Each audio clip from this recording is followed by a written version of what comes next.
اللہ کا حکم ہے کہ ہو سکتا ہے ہمارا بندہ اگلے وقت نادم ہو جائے، شرمندہ ہو جائے، توبہ کر لے، اب تک مت لے۔ اتنا بڑا کرم ہے اللہ کا۔ آپ سوچئے جو ہمارے ہم جیسے بندوں پر اللہ کا ایسا کرم ہے ہم آپ کے لیے، تو سوچئے جنہوں نے اپنی زندگی اللہ کی راہ میں خرچ کر دی ہے نا، وہی غوث اعظم، وہی قطب ہو گئے، وہی ابدال ہو گئے۔ اور آپ کہیں جب غوث اعظم بچے تھے اور جیلان کے مکتب میں جاتے تھے پڑھنے، جیسے وہ مکتب میں تشریف لے جاتے تھے میں بھی آواز آنے لگی، اے عبد القادر عام بچوں جیسے نہیں، مدرسوں میں آواز اٹھنے لگتی تھی، ولی آ رہا ہے، ولی آ رہا ہے، طلبہ کھڑے ہو جاتے تھے، اساتذہ کھڑے ہو جاتے تھے۔ یہ جب وہ بچے تھے، جب ان کا من کھیلنے میں لگتا تھا، بچے تھے نا، جب کھیلتے تھے وہ کھیلنے کا من اپنے ساتھیوں کے ساتھ، پھر غیب سے آواز آتی، یہ عبد القادر کھیلنا تیرے لیے نہیں، مجھے جس لیے پیدا کیا گیا ہے کھیلنے کے لیے کیوں پیدا کیا ہے۔ ان کو زراعت کرنے میں بہت، کھیتی کرنے میں بہت طبیعت لگتی تھی، جب جیسے ہی کھیتی کی طرف جاتے تھے پھر یہی آواز غیب سے آنے لگتی۔ یہ عبد القادر کو زراعت کے لیے نہیں پیدا کیا، مجھے تو اللہ ولیوں کے شہنشاہ کے روپ میں پیدا کیا، بادشاہ کے روپ میں پیدا کیا۔ میرا یہ کام نہیں ہے، مجھے تو دین کو زندہ کرنا ہے، کوئی دین ہے، مجھے دین کو زندہ کرنا ہے۔ اور آپ دیکھ لیجئے ان کی ریاضت، آپ دیکھ لیجئے کہ برج عراق تھا، برج کو پکڑ کے جو کھڑے ہوتے تھے، عشاء سے لے کے فجر تک پورا قرآن ختم کر دیتے، عشاء سے لے کے فجر تک قرآن ختم کر دیتے تھے، اور عشاء سے لے کے فجر تک عشاء میں وضو کرتے تھے، فجر تک وضو رہتا تھا، اور اس حالت میں 40 سال تک آپ نے نماز ادا قرآن پڑھا۔ یہ شعر پڑھ رہے تھے ہمارے مولانا صاحب، شعر کو خاطر میں نہیں لاتا تیرا کتا،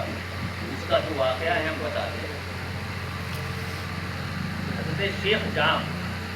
بہت بڑے صاحب منصب تھے، مشائخ تھے، پیر تھے،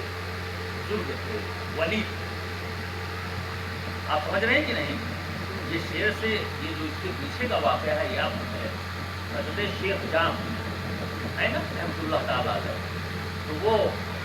ایسے ہی جیسے آج ہم آپ یہاں آئے ہیں، تو اپنے شعر پر سوار ہوتے ہوئے وہ اپنے جو ان کے مرید متوسین چاہنے ماننے والے ہیں ان کا دورہ کرتے ہوئے علاقے میں چل رہے تھے، اور سب یہاں کہلوا رہے تھے کہ بھائی سب سے پہلے انتظام کرنا ہے تو جو ہماری سواری ہے اس کے لیے انتظام کیا جائے، اس کا انتظام کیا جائے گوشت کا، اور اس کے لیے کس کا انتظام کیا جائے یہ آپ سمجھتے ہیں، اس کی جو خوراک ہے اس کا انتظام کیا جائے، اس کی جو خوراک ہے اس کا انتظام کیا جائے۔ اور یہ خبر آپ غوث اعظم کے دربار پر ہوا جائے، شیخ جام آ رہے ہیں، ان کے جو شیر ہے جس پر سوار ہے اس کا خوراک کا انتظام کرنا ہے، کیونکہ یہاں غوث اعظم کے دربار میں تو ہمیشہ لنگر جاری رہتا تھا، اور لنگر کھانے میں سب جانور بنے رہتے تھے، جو آتا تھا وہ سیراب ہو کے جاتا تھا۔ اسی لیے اللہ نے اتنی بڑی عنایت کی، آج غوث پاک کا لنگر گھر گھر محلے ہر جہاں ہوتا، اور وہ اس وجہ غوث پاک حضور صلی اللہ علیہ وسلم کی تاریخ میں ہمارے مغل کو بہت دھوم سے مناتے تھے، اتنے دھوم سے مناتے تھے، سب کو بلاتے تھے، میلاد شریف ہوتا تھا اور سب کو کھانا کھلاتے تھے، لنگر کھلاتے تھے، حضور صلی اللہ علیہ وسلم ان کے خواب میں آئے، کہا کہ بیٹے عبد القادر ہمارے یوم کو اس طرح سے منا رہے ہو، شاندار طریقے سے منا رہے ہو، گھبراؤ مت، جب تمہاری تاریخ ہوگی تو ہم سے زیادہ بڑھ کے تمہاری اللہ اکبر، یا رسول اللہ، زندہ باد، زندہ باد، زندہ باد، یا رسول اللہ۔ اور باپ کا لنگر لوگ سال سال بھر تیاریاں کرتے ہیں، کوئی بکرا پالا رہتا ہے، کوئی مرغا پالے رہتا ہے، بڑی دھوم سے غوث پاک کا لنگر بناتے ہیں، سب کو کھلاتے ہیں۔ اب حضور صلی اللہ علیہ وسلم نے بشارت دی کہ گھبراؤ مت،